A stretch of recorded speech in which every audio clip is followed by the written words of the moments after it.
Hello guys, இந்த வீடியோவில் நம்ம இன்றைக்கி பார்க்க போகிற அப்டேட் என்ன அப்படின்னு பார்த்தீங்கன்னா, ரீசெண்டாக நம்ம கார்த்திகை தீபம் சீரியலுடைய ஒரு சூப்பரான ஒரு ரிவ்யூ பார்க்க போகிறோம். நம்ம சேனலை மறக்காமல் சப்ஸ்கிரைப் பண்ணிவிடுங்க.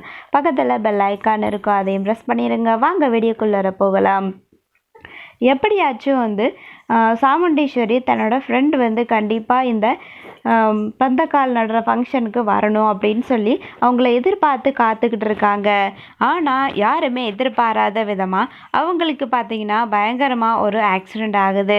இந்த ஆக்சிடெண்ட்டை பண்ணது வேறு யாரும் இல்லைங்க, நம்ம மாயா தாங்க. ஏன் அப்படின்னா, இந்த பந்தக்கால் நடுற ஃபங்க்ஷனுக்கு வந்தாங்க அப்படின்னா கண்டிப்பாக நம்மளையும் மகேஷையும் பார்த்துருவா. ஸோ அப்போது எனக்கும் அவருக்கும் உள்ள தொடர்பு தெரிஞ்சு போயிடும்.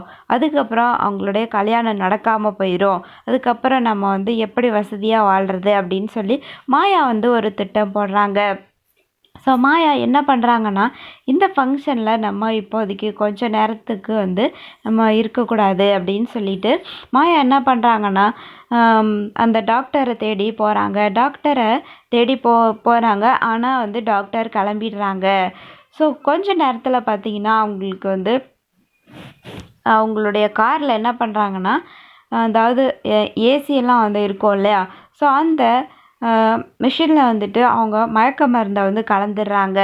ஸோ அப்போது அவங்க காரில் உட்காந்ததுக்கப்புறம் ஏசியை ஆன் பண்ணுறாங்க. ஸோ கொஞ்சம் நேரத்துலேயே அவங்களுக்கு மயக்கம் வந்துடுது.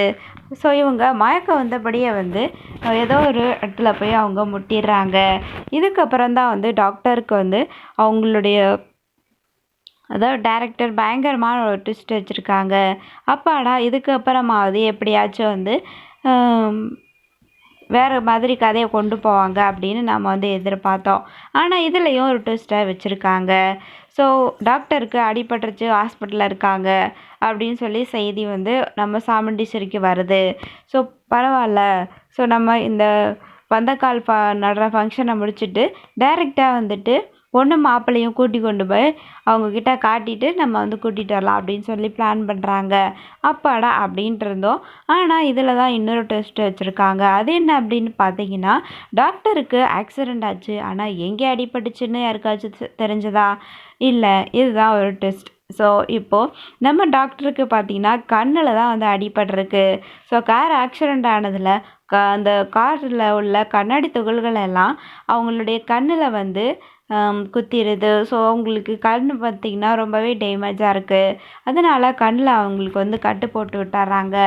இதுவும் நமக்கு சாதகமாக தான் இருக்குது அப்படின்ற மாதிரி மாயா அந்த இடத்துல ரொம்ப சந்தோஷப்படுறாங்க. எப்படிடா இது, எப்போ பார்த்தாலும் கெட்டவங்க பக்கமே இந்த கடவுள் நிற்கிறாரே அப்படின்னு சொல்லிட்டு மாயா ரொம்பவே சந்தோஷப்பட்டுக்கிறாங்க. அதுக்கப்புறம் எல்லோரும் அங்கேருந்து போனதுக்கப்புறம் நம்ம கார்த்திக் விசாரணை பண்ணுறாரு டாக்டரை. நீங்கள் எப்படி இந்த ஆக்சிடெண்ட் நடந்துச்சு, என்ன நடந்துச்சுன்னு கொஞ்சம் தெளிவாக என்கிட்ட சொல்ல முடியுமா அப்படிங்கிறாங்க. இவன் எதுக்கு இப்போ தேவையில்லாத வேலை பார்க்குறான் அப்படின்னு சொல்லிட்டு மாயா யோசிக்கிறாங்க.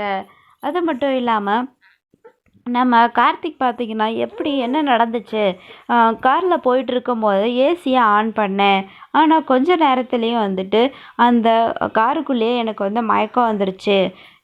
அதுக்கப்புறம் நான் என்ன ஆச்சு, எப்படி ஆக்சிடெண்ட் நடந்துச்சு அப்படின்றதே எனக்கு தெரியாமல் போயிடுச்சு.